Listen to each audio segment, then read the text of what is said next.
Hey, it's Alpine Daily for a Monday. And yesterday we looked at Acts chapter 7, 8, and 9, and we looked at the Apostle Paul and his conversion experience. We talked about the fact that God still changes lives. Let me just remind you, you can go to our website, and one of those images on the front page will be a link. When you click on that, it'll bring you right to a page where you can watch that video again, or you can like it on Facebook, or you can tweet it, or you can send it and share it with friends.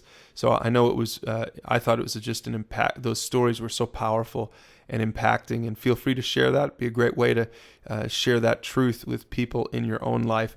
But for today's devotion, I want to take a look at something we didn't really get a chance to look at in Acts chapter 8, Philip and the Ethiopian, just real quickly for our devotional today.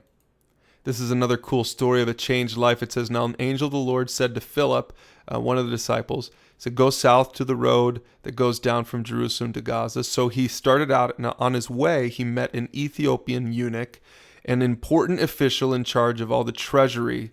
And so this man had gone down to Jerusalem to worship, and on his way home, he was sitting in his chariot reading the book of Isaiah the prophet. So that's the book of Isaiah that we have in our Bibles today. And it says that the Spirit told Philip, "Go to that chariot and stay near it." And so Philip ran up to the chariot and heard the man reading Isaiah the prophet. And Philip asked this question. This is really cool. He said, "Do you understand what you're reading?"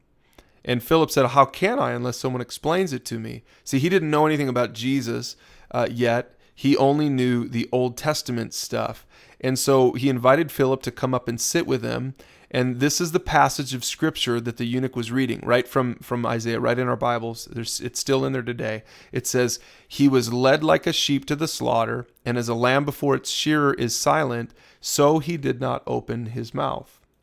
Continues on, "In his humiliation he was deprived of justice. Who can speak of his descendants? For his life was taken from the earth." I encourage you to pause that and read that a couple more times. In verse 34, it says, "The eunuch asked Philip, 'Tell me, please, who is this prophet talking about?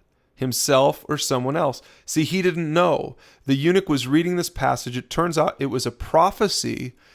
Incredibly, it was a prophecy about Jesus, who had just recently come and died on the cross and fulfilled this very prophecy from the book of Isaiah, which was written hundreds of years earlier. And it says that Philip began with that very passage of scripture and told the eunuch about the good news about Jesus. Here's what I love about this, and this is our devotional thought for today. This is all about Jesus. If you watch those testimony videos, if you look at the story of Saul that we looked at yesterday, it's all about Jesus. You know who changes lives? Jesus. Jesus still changes lives today. Remember that. Focus your life on Jesus. Focus your day on Jesus. Focus your week on Jesus, and he will transform your life. If you don't know how to do that, go visit our website and make sure you take foundations if you've never focused on Jesus. But that is the greatest devotional thought really that we can ever have, is stay focused on Jesus. And so that's actually our prayer focus for today. Pray that Jesus is made known all throughout Utah and in your life as well.